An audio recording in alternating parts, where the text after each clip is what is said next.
दोस्तों, आप महिलाओं को तो बच्चा पैदा करते हुए सुना होगा। आज की इस मूवी में हम एक मर्द ने बच्चे को जन्म दिया और माँ का दूध नहीं बल्कि पापा का ओ खिलाया। कहानी की शुरुआत में हम हीरालाल नाम के एक आदमी को लाइब्रेरी में किताबें पढ़ते हुए देखते हैं। तभी उसे बच्चे की रोने की आवाजें आती है। वो जाकर उस बच्चे को उठाता है तो वह बच्चा उसके कपड़ों पर मूत देता है। हीरालाल एक बच्चे से तो परेशान था ही, तभी उसकी नजर 100 ग्राम के और भी बहुत सारे बाल गोपाल पर नजर जाता है और तभी उसकी आंख खुल जाती है। यानी यह सब कुछ बस उसका एक डरावना सपना था। दरअसल वह एक वैज्ञानिक है और उसने एक ऐसे दवा का आविष्कार किया है जिसको खाकर सभी औरत यहाँ तक कि मर्द भी प्रेग्नेंट हो सकते हैं। उसने इस दवा को एक चिंपांजी के ऊपर भी प्रयोग किया है और उस चिंपांजी का अभी 4था महीना चल रहा है। इस रिसर्च पर उसका साथ दे रहा है उसका सबसे करीबी दोस्त हल्कू खैर। इस रिसर्च की परमिशन करवाने के लिए वो हल्कू को लेकर FDI वालों के बैठक में पहुंचता है और उनसे बोलता है, सर देखिए, इसका कोई साइड इफेक्ट नहीं है, एकदम फाड़ू चीज है। दवा खाते ही 100% गारंटी, अगर काम नहीं किया तो पैसे वापस। तभी बीच में टांग उड़ाते हुए हल्कू कहता है, सर बच्चा पैदा करने के लिए अब किसी को मेहनत करने की जरूरत नहीं। इस दवा को खाकर आप घर पर बैठे बैठे प्रेग्नेंट हो सकते हैं और यह कोई दवाई नहीं बल्कि एक बवाल चीज है। अब उन दोनों की बातों से वहाँ पर कोई प्रभावित नहीं होता। फिर भी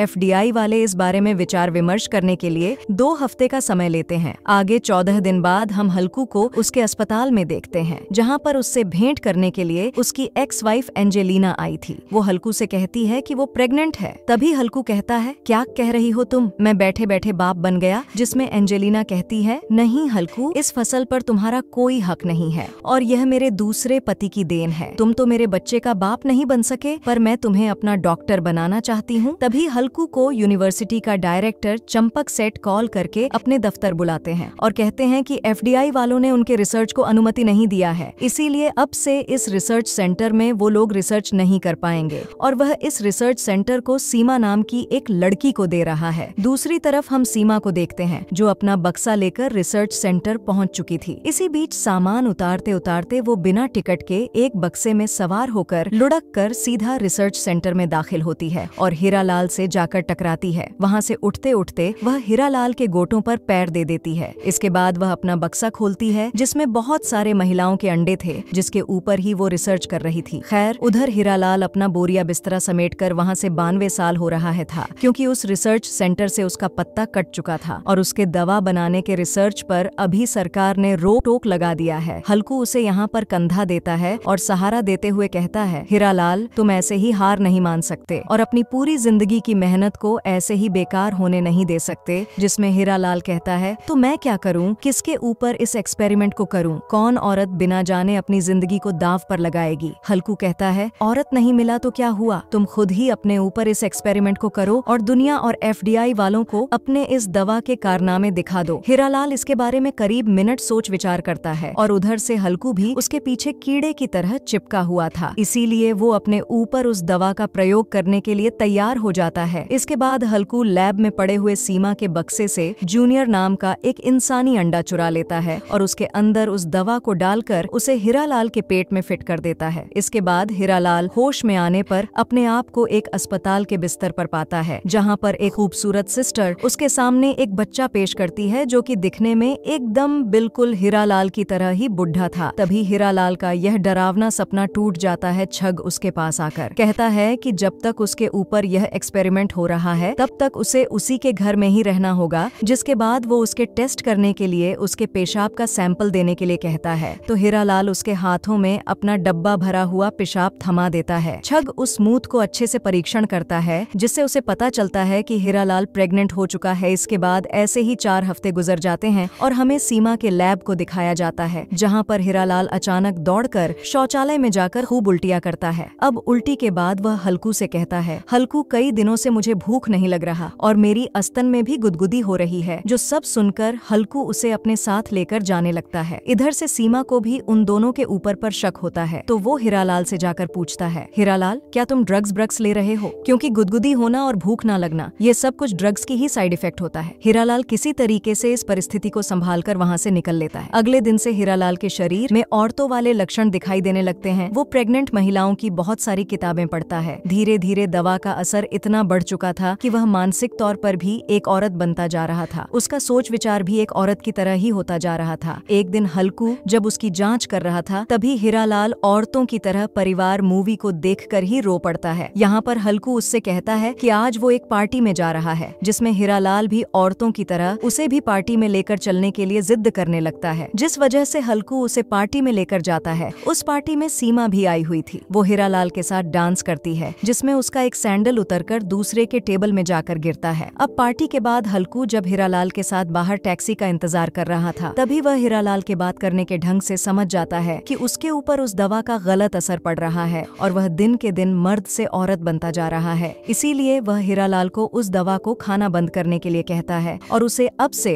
अपने घर में रहने के लिए कहता है। उनका एक्सपेरिमेंट अब सफल हो चुका था, इसलिए हल्कू इस मिशन को बंद करना चाहता है, लेकिन हीरालाल के शरीर में माँ की ममता आ चुकी थी और वह इस बच्चे को जन्म देना चाहता था। यहाँ पर वह हल्कू से अपने इरादों को छुपाकर घर में छुप छुप कर उस दवा का सेवन करना जारी रखता है। ऐसे ही 10 हफ्ते का वक्त बीत जाता है और एक दिन वह जब लैब में कुछ काम कर रहा था तभी सीमा अपने कुछ दोस्तों के साथ हीरालाल को एक सरप्राइज पार्टी देती है। क्योंकि हीरालाल का जन्मदिन था, हीरालाल प्रेग्नेंट था, इसीलिए वह यहाँ पर पसीने से पानी पानी हो चुका था। सीमा जब उससे इस पसीने के बारे में पूछती है तब वह गर्मी से बचने के लिए अपना शर्ट उतारने लगता है। इसी बीच हल्कू उसकी बाहर निकलती हुई पेट को देखकर समझ जाता है हीरालाल ने दवा खाना बंद नहीं किया है। हीरालाल को बाहर ले जाकर उसे बहुत समझाता है कि मर्द बच्चे पैदा नहीं करते और यह काम औरतों का है और अगर यह बात लोगों तक पहुंच गई तो उसकी बहुत बदनामी होगी, सभी लोग उसे जोकर समझेंगे। अब बहस करते करते वो अपने क्लिनिक तक पहुंच जाता है। हीरालाल यहाँ पर सभी के सामने गला फाड़ फाड़ कर कहता है कि वो इस बच्चे को जन्म देना चाहता है, जो वहाँ पर मौजूद सभी लोग सुनकर हीरालाल को बहुत अजीब तरीके से देखते हैं। परिस्थिति को संभालते हुए हल्कून सभी से कहता है कि आदमी मानसिक मरीज है और यह सोचता है कि यह प्रेग्नेंट है, जो कि असल में है नहीं। इसके बाद हीरालाल की सोनोग्राफी करने के बाद उसे पता चलता है कि हीरालाल का बच्चा अभी काफी बड़ा हो चुका है और काफी हेल्दी है। इसके बाद हल्कू हीरालाल को अपने घर में ही रखता है, जहाँ पर हीरालाल उसके लिए चिकन बिरयानी बनाता है और रात को उसे जल्दी घर आने के लिए कहता है, जैसे कि वो उसकी बीवी हो। यानी आम शब्दों में उसके अंदर लड़कियों वाला गुण आ रहा था। तभी वहाँ पर हीरालाल से मिलने के लिए सीमा आती है। कुछ देर तक बातचीत करने के बाद वो दोनों एक दूसरे के बहुत करीब आ जाते हैं और हीरालाल सोफे में ही उसे एक चुम्मा ले जाता है। तब तक वहाँ पर हल्कू की एक्स वाइफ एंजेलिना आ चुकी थी, जिस वजह से सीमा वहाँ से निकल लेती है। अगले दिन हीरालाल हल्कू को उसके और सीमा के संबंध के बारे में बताता है कि कैसे अगले दिन उसने सोफे में उसे से एक चुम्मा लिया, जिसमें हल्कू उसे इस हालत में किसी औरत के साथ संबंध बनाने से मना करता है। इसी बीच हीरालाल हल्कू से कहता है कि उसने अपने होने वाले बच्चे का नाम गोल्डी रखा है, जिसमें हल्कू कहता है कि उसने जिस औरत का अंडा लिया था उसने भी अपने अंडे का नाम गोल्डी रखा था। पर वो यहाँ पर हीरालाल को यह नहीं बताता कि उसने सीमा के लैब से वो अंडा चुराया था। उसी रात हीरालाल सीमा के साथ डिनर पर जाता है, जहाँ पर सीमा उससे कहती है कि उसने अपने अंडे को अपने शरीर से निकालकर उसे फ्रिज करके रखा था, जिसका नाम उसने गोल्डी रखा था, पर वो अंडा अब उसके लैब से चोरी हो चुका है। हीरालाल समझ जाता है कि यह काम एक ही आदमी का हो सकता है और वह है हल्कू। इसीलिए वो हल्कू के पास जाकर उसे अंडा चोरी करने के लिए बहुत डांटता है। इसी दौरान हल्कू जब उसके पेट के बच्चे को देख रहा था तभी उसकी एक्स वाइफ एंजेलिना आकर उसे ये हरकतें करते हुए देख लेती है। अब अपने पुराने हस्बैंड को एक मर्द के साथ गुलू लुलू करते हुए देखकर वो उससे कहती है, तो फिर क्या, इसीलिए तुम मेरे साथ रात को नहीं सोते थे? तुम्हें तो मर्द से आकर्षण है। जो कहते कहते एंजेलिना उसके ऊपर गे होने का आरोप लगाती है। तब हल्कू उसे सब कुछ साफ साफ बताता है और यह बात सुनते ही एंजेलिना वहीं पर ही गिर जाती है।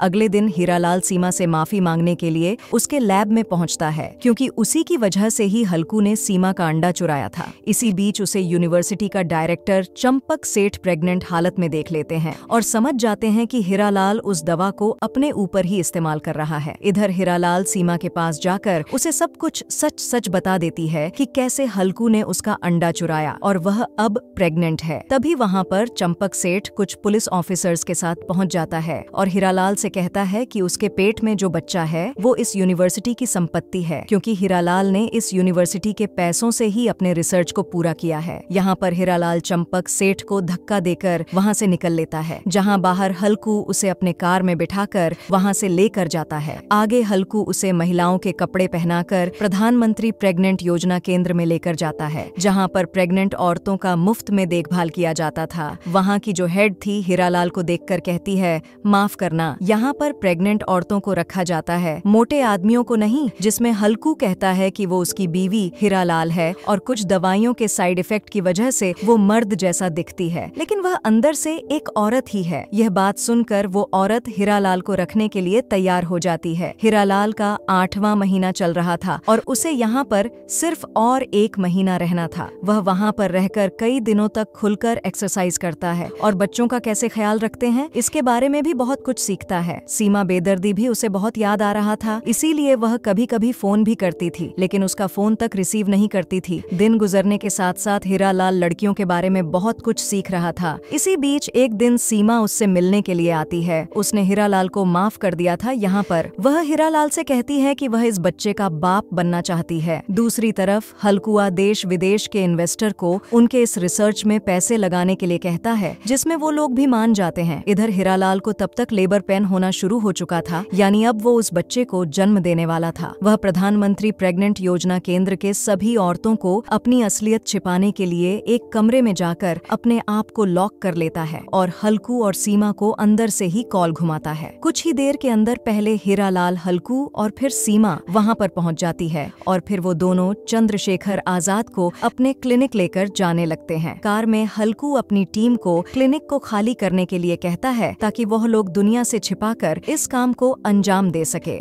दूसरी तरफ चंपक सेठ के कानों तक यह खबर पहुंच चुका था, इसीलिए वह न्यूज रिपोर्टर की टीम को बुलाकर क्लिनिक के बाहर जमावड़ा करता है। दरअसल वह इस रिसर्च का पूरा क्रेडिट खुद लेना चाहता था। इधर हल्कू को भी इस जमावड़े के बारे में पता चल चुका था, इसीलिए वह अपने दिमाग को चलाता है और हीरालाल के जगह पर अपनी बीवी को क्लिनिक में लेकर आता है, जिससे चंपक सेठ के पूरे प्लान पर पानी फिर जाता है। दूसरी तरफ सीमा बेदर्दी हीरालाल को पीछे के रास्ते से होकर क्लिनिक के अंदर लेकर आती है, जिसके बाद वह सभी मिलकर उसे ऑपरेशन थिएटर में लेकर जाते हैं। दरअसल हीरालाल का बच्चा उसके आंतों में फंस गया था, इसीलिए हल्कू फटाफट उसका ऑपरेशन करता है और हीरालाल एक बच्चे को जन्म देता है। दूसरी तरफ बाहर उसकी एक्स वाइफ एंजेलिना को भी लेबर पेन होना शुरू हो गया था, इसीलिए हल्कू उसकी भी फटाफट ऑपरेशन करता है और वह भी एक बेबी गर्ल को जन्म देती है, जिसको देखकर हल्कू बहुत खुश था। तभी एंजेलिना उससे कहती है कि हल्कू को अपनी बेटी का बाप बनाना चाहता है और यह बच्चा और किसी का नहीं बल्कि हल्कू का ही है। इधर सीमा और हीरालाल अपने बच्चों का नाम गोल्डी रखते हैं। इसके बाद हमें 1 साल बाद की कहानी दिखाई जाती है, जहाँ पर सीमा ने हीरालाल के साथ शादी कर लिया है और वह चारों मिलकर अपने अपने बच्चों की बर्थडे पार्टी को करते हैं। और दोस्तों, इसी के साथ ही इस मूवी की कहानी भी समाप्त हो।